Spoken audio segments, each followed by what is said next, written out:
Hey, welcome, all my right thinkers. Thanks for tuning in to check out your boy, P Funk Thinking right out here in my lab, and I'm in the book doing what I do for you. I gotta ask a question for my right thinkers. Do you know what consciousness is? Do you know where consciousness is? What do you know about consciousness? When I get done, hopefully you'll know a little more than you do before I started. Let's talk about it. Rightisms, 25 rules to live by. Storytelling, story with a message. There's always a message in my stories for life. I give life lessons. You tune in and receive them. I appreciate you. We got a good thing going. Let's do what we do. Right thinking mission is to enlighten, inspire, educate, and motivate you, the individual, to a higher spiritual level of enlightenment. Right thinking is way of life through mental and spiritual discipline. Practice daily will help and guide you to obtain your goal of reaching spiritual enlightenment, aka know thyself. My mission that all right thinkers know thyself. If you're a right thinker, your goal is to know thyself. See where we're going with this? Let's get that together. So I ask the question: do you know you? Well, when I'm through, that's what I do for you.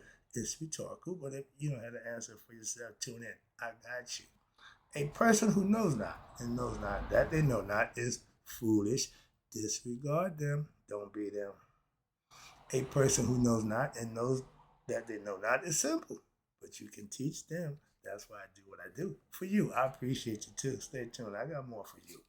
A person who knows not and believe and think that they know is dangerous. Avoid them. I do. A person who knows and knows not that they know is spiritually asleep. I can awaken them. I'm the spiritual alarm clock here to wake you up with knowledge of self. That's what I do for you. A person who knows and knows not that they know, excuse me, a person who knows and knows that they know is wise. Follow them. All these persons reside in you. Right thinkers, know thyself and to might be true. I've got no more lesson from Maya, but right now let's talk about this conscious thing. P-Funk philosophy asks, do you know what consciousness is? I hear people tell me, I'm conscious, I'm mad. But do you know what it is? Nobody does. So let's talk about it. Consciousness is that what we call a primordial state of existence. It's all mental. And it's referred to in Egyptian and Indian mythology. Pay attention. Pure consciousness is God.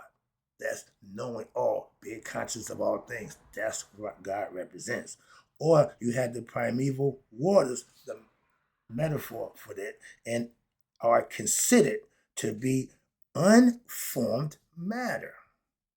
The self, God, pure consciousness. God is spirit and consciousness. That's what we have to put together with our heart and our mind as human beings to become God.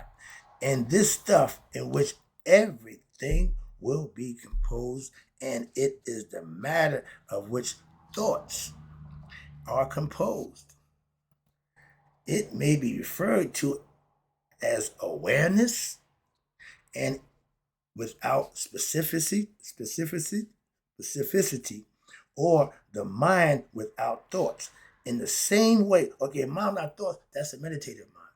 That means you ain't thinking, you're getting downloaded information because your pineal gland is open, so you become a receiver from information that's downloaded from the Akashic records, the spot that nobody knows of, but it's all the information you need. In the same way that now modern physics has discovered the same underlying basis behind all matter, which is what? Energy. God, the spirit, is represented by energy at the smallest level, the lowest level. Energy. Proton, no, energy. And energy can't be destroyed. It can be what? Transferred. Okay, that's what the spirit is made of. So that's God. And we conscious, meaning knowing all. Being conscious, God is spirit and consciousness. And our ancient sages discovered that there is one underlying substance we call pure consciousness. Okay, not just consciousness. I ain't just real. I'm pure real. So consciousness, pure consciousness. And behind all things, matter, thoughts, energy, frequency, vibrations, etc. The primeval waters is the metaphor and referring to pure consciousness, unmodified or unconditioned into particular forms in what we call now time and space, aka existence. Now, through this process of thought, remember, God is conscious, so it's all about the thought. And thought consciousness is able to now become what? Whatever you can conceive, you can achieve. God has the ability, He gave it to us. And you are able to become whatever your desires that through the process of thought and consciousness, you're able, you're able to become whatever your desires, and that is to take on any form by the power of vibration. Vibration causes ripples in the consciousness thoughts, and these ripples are what constitute movement, shape, color, dimensions, sound, light, etc. Get the concept? So now in all human life, consciousness refers to one's awareness of being alive, being woke, being conscious, hello, of itself. God is conscious of himself and is having what we call identity, aka the human experience, where the ego is in control. Excuse me. So your consciousness or your awareness is being an individual. That's the ego right there. Carl Jung said it best. He modified it, modernized it. He calls it the id, identification with oneself. That's what it is. Okay, we told you that. So you identify being an individual. So you living and thinking. Being is what? The characteristic which separates humanity from the animals. We have consciousness. He gave us a brain, not just a brain, a conscious brain to use it to what? Know who we are. Animals don't need to know who they are. Instinctively, they know just what to do. Okay. Humans, on the other hand, we need lessons. That's why we got sages, saints, gurus, and everything else. You got to teach others how to be their best selves. And again, humanity, we got consciousness which separates us from the animals. And one individual human being from another. Again, I can be enlightened, you can be ignorant. You got two men, one believe in God and one don't. They both right. And their own rights, what? Freedom of belief.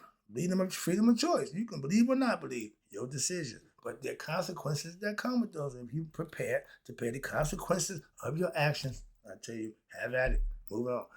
Animals cannot become aware of their own existence. A dog can't say, I'm a dog, or a cat can say, I'm a cat. No. Instinctively, you are what you are. And they can't ponder the question such as, who am I? A dog ain't gonna ask, who am I? I got cats. They ain't never once asked me, who are we? They know they cats. And we are going in life. Where do I come from? Your mother. Right there. They cannot write books on history. They can't create elaborate systems, religions, social history based on ancestry, etc. Ironically, this tendency to name things, to categorize, and intellectualize is what causes one's awareness of differences and separation in things.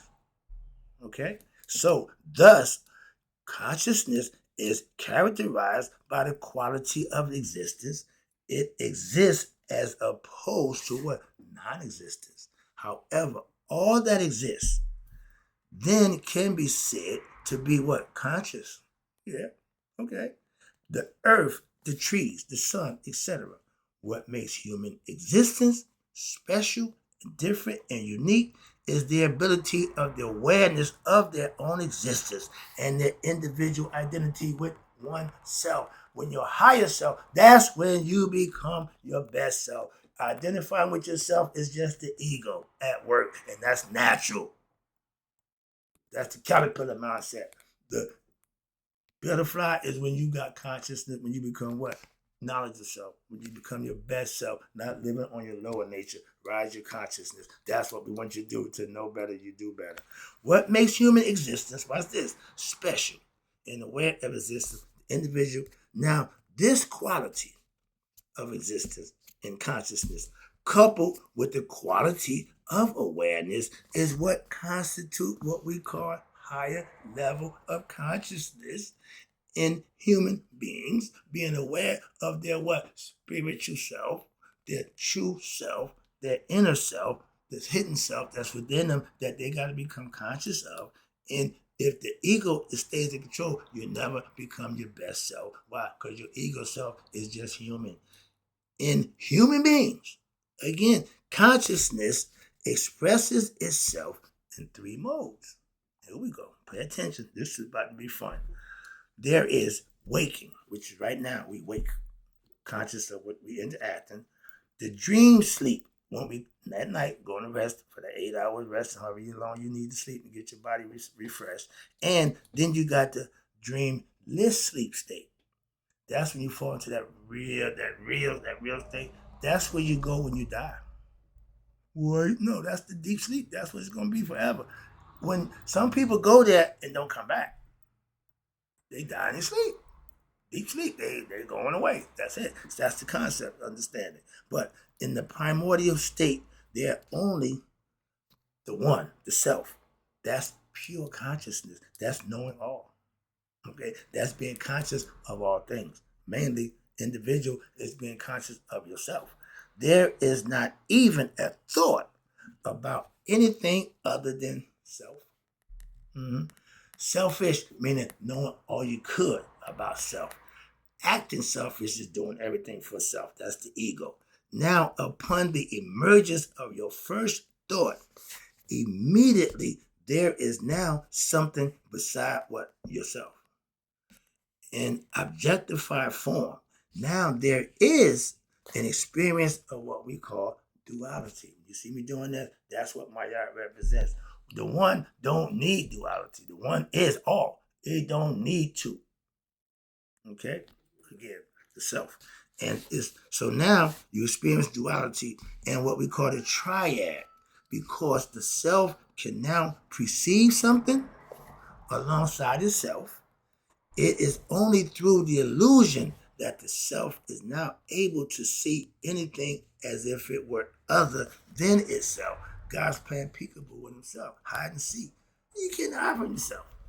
Okay, so he got to create individuals to play the game so to keep him busy, so to speak. But in order for this to be possible, there must be a triad, a seer, a scene, and a sight, or a subject, an object, and an interactor between the two.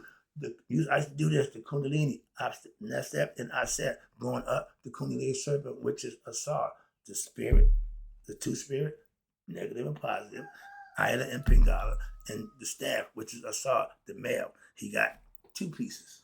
Okay, that's the old school joke I used to tell. And then it tells you here, in order for there to be, however, the media, this is the function of one's mind. It allows the illusion of the triad to exist.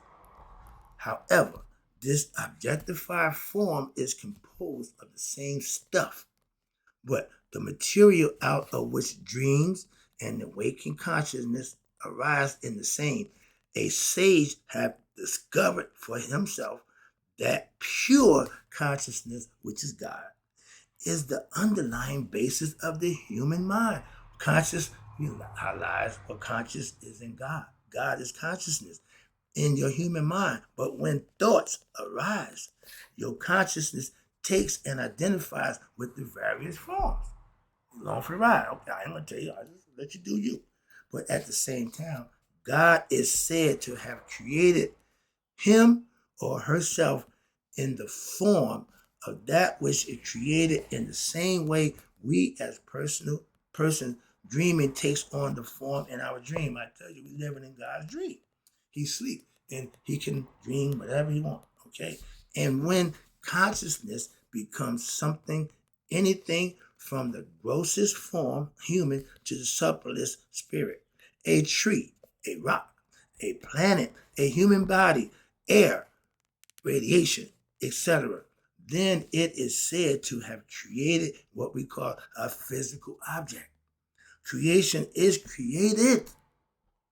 The self no longer simply just exists in a complete peace and stillness. Nah, when the self enlivens a physical object, which is the spirit, such as an animal, a plant, human beings, with the soul, your higher consciousness, then is said to be what? Living, is having its human experience.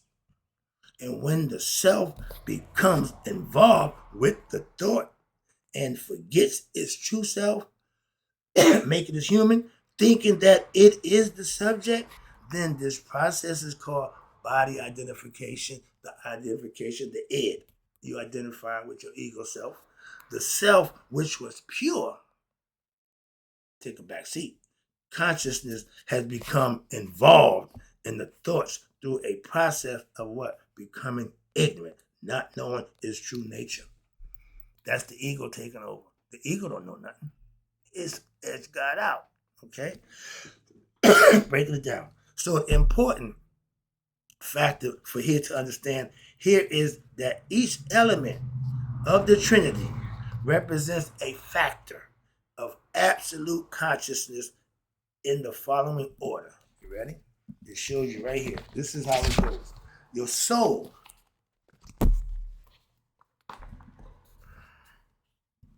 You see that? Soul represents Amun. I can't see it. God damn it. The mind represents the ego in your mind, represents Ra. The last part here, it says the body senses, that's Ptah. Remember, three levels of consciousness, the three triad of God. I was one, I become three. He's hidden, he's visible, and he manifests. That's the Trinity of the triad of God. And every religion has a triad. The Christians call it Father, Son, and the Holy Spirit. We call it Father, Son, and the Son. Mother, Father, and the Son. Father, Mother, and Son. And through this understanding, Amun is your soul. Your soul is hidden. Where? Inside the body. That's where you have to find it, and that's where it is. And with your ego in your mind, which is identification, you are Ra. Okay, your spirit. You're now physically getting conscious. Your mindset. And if the ego's in control, that's going to be an issue you got to deal with. And the final part, Ptah. He the one that created himself, the body, the manifestation of the physical body and the senses that communicate with the mind, communicate with the soul, that they all tie in together. And through this understanding of this relationship with the body and the body sense, your organs, your physical nature are all related to the cosmic physical self, aka Ptah. The mind and the senses are related to the cosmic astral self, which is Ra. The awareness of your conscious, which is beyond the astral, next level, all of these physical planes, the watcher who never slumbers, the guy, that right here, is related to what we call the cosmic self, Amun, the hidden one. And all of these arise out of Nurture, the absolute self, the one. Hope you enjoyed the lesson. Now, hopefully, you can answer that question. Where's consciousness? Right here. Right thinkers, may we all live to be 100. Me, 100 miles a day. So I know none of my right thinkers who now can answer the question of, do you know what consciousness is and where it is, and passed away. I'll be right back. I got some more to say.